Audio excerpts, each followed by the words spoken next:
Hello बच्चों, चलिए आज का हमारा प्रश्न है एक्स स्क्वायर बट्टे में 9 प्लस वाई स्क्वायर बट्टे में 5 बराबर 1 के नाभिलंबों के सिरों पर खींची गई स्पर्श रेखाओं द्वारा बनी चतुर्भुज का क्षेत्रफल वर्ग इकाई में है। हमें ज्ञात करना है यहाँ से क्षेत्रफल होगा क्या। तो इस प्रश्न को करने हेतु तो हमारे पास यहाँ से हमारी मुख्य अवधारणा कार्य करेगी। मुख्य अवधारणा यहाँ से हम लेके चलेंगे, यदि हमारे पास दीर्घवृत्त एक्स स्क्वायर बट्टे में ए स्क्वायर प्लस वाई स्क्वायर बट्टे में बी स्क्वायर बराबर 1 के रूप में समीकरण दी गई है, तो इस दीर्घवृत्त का केंद्र जो होता है वह होता है मूल बिंदु। तो यदि हम यहाँ से देखें, दीर्घवृत्त बनाए हमारे पास यह एक्स अक्ष है तथा यह हम यदि वाई अक्ष लेके चले तो यहाँ से हमारे पास दीर्घवृत्त कुछ इस प्रकार हमारा बनेगा। अब यहाँ से इसके नाभि हमारे पास प्लस माइनस ए ई कोमा 0 होगी। तो यहाँ से नाभि पर जो लंबवत रेखा जो जीवा का रूप है हमारे पास यहाँ से यह नाभि लंब, यह तो हो गया हमारे पास नाभि पर लंब रेखाएं। हमारे पास एक नाभि यह आएगी प्लस ए ई कोमा 0 और यह माइनस ए ई कोमा 0, यह नाभि लंब हो गए। अब इनके सिरों पर हमने स्पर्श रेखाएं खींचनी है, अर्थात यहाँ से एक तो इस सिरे पर स्पर्श रेखा खींचेंगे जो हमारे पास यहाँ से कुछ इस प्रकार जाएगी। ठीक इसी प्रकार एक इस सिरे पर स्पर्श रेखा खींचेंगे जो हमारे पास यहाँ से कुछ इस प्रकार जाएगी। स्पर्श रेखा के रूप में ही हमने लेनी है। ठीक इसी प्रकार एक इस सिरे पर स्पर्श रेखा होगी जो हमारे पास यहाँ से कुछ इस प्रकार जाएगी और एक इस सिरे पर स्पर्श रेखा होगी जो हमारे पास यहाँ से कुछ इस प्रकार जाएगी। यदि इस मूल बिंदु को हम ओ नाम दे, यह एक्स अक्ष पर यह रेखा ए, इस बिंदु को हम बी नाम दे, तो ओ ए ओ बी है हमारे पास त्रिभुज ओ ए बी बन गया। जैसा कि हम जानते हैं त्रिभुज ओ ए बी, इसी प्रकार बाकी भी हमारे पास त्रिभुज बन रहे हैं। तो यदि हम यहाँ से इस चतुर्भुज को नाम ए बी सी डी से अंकित करें तो ए बी सी डी है हमारे पास समान बराबर रूप से विभाजित है एक्स अक्ष व वाई अक्ष के द्वारा, अर्थात यहाँ से ए बी सी डी का क्षेत्रफल हमें ज्ञात करना है। तो ए बी सी डी का क्षेत्रफल बराबर हमारे पास क्या लिखा जा सकता है, 4 गुणा त्रिभुज ओ ए बी का क्षेत्रफल, ओ ए बी का क्षेत्रफल आ जाएगा। तो यदि अब हम प्रश्न के अनुसार देखें, हमें ओ ए बी का क्षेत्रफल, यहाँ से ओ ए बी हमारे पास क्या होगा, त्रिभुज ओ ए बी का क्षेत्रफल बराबर हमारे पास क्या आएगा, त्रिभुज ओ ए बी हमारे पास एक ही यहाँ से समकोण त्रिभुज है, समकोण त्रिभुज का क्षेत्रफल आएगा 1/2 गुणा आधार का मान ओ ए आ गया, ऊंचाई का मान ओ बी आ गया। इस हेतु हमें ओ ए व ओ बी की आवश्यकता होगी। तो हम जानते हैं यहाँ से हमारे पास नाभिलंब यदि बनाया गया है तो नाभि लंब के यहाँ से हमारे पास सिरों के निर्देशांक क्या लिए जाते हैं,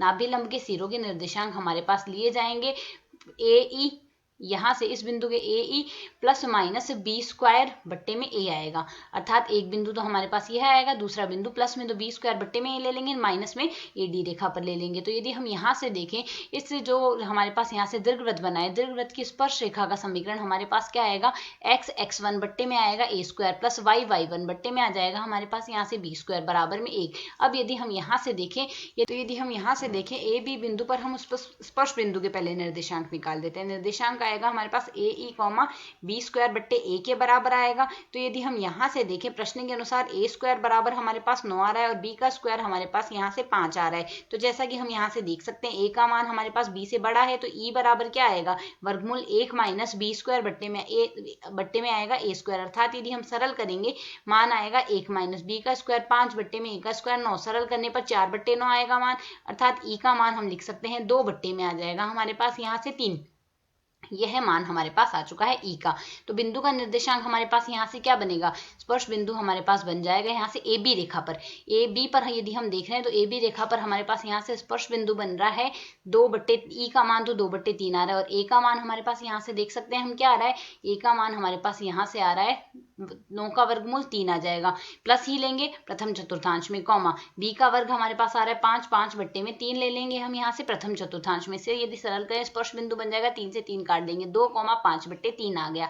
अब यदि हम यहाँ से ए बी रेखा का समीकरण देखें तो ए बी का समीकरण हमारे पास यहाँ से क्या लिखा जा सकता है, x1 y1 के निर्देशांक हमें प्राप्त हो गए हैं, मान आ जाएगा x गुणा x1 अर्थात 2x बट्टे में a का वर्ग अर्थात 9 आ गया, प्लस में y y1, तो y हमारे पास y1 का मान है 5/3, तो 5y बट्टे में आ रहा है 3 और गुणा में हम लिखेंगे बी स्क्वायर का मान है हमारे पास यहाँ से 5 बराबर हम लिख रहे हैं 1, तो यहाँ 5 से 5 कट जाएगा और सरल करने पर हमारे पास मान क्या बन जाएगा, 2x प्लस 3y हो गया और बराबर में आ जाएगा हमारे पास वज्र गुणा से 9, यह मान आ गया। अब यदि हम x अक्ष पर देखें, बिंदु a का निर्देशांक हमारे पास x अक्ष पर प्राप्त हो रहा है, यदि हम यहाँ से x अक्ष पर देखें तो y का मान 0 होगा। यदि समीकरण में y बराबर हम 0 प्रतिस्थापित करते हैं तो हमारे पास क्या मान आएगा, यदि हम यहाँ से देखें, यदि y बराबर 0 होगा तो उस स्थिति में मान आएगा हमारे पास 2x बराबर 9, अर्थात x बराबर आ जाएगा 9/2।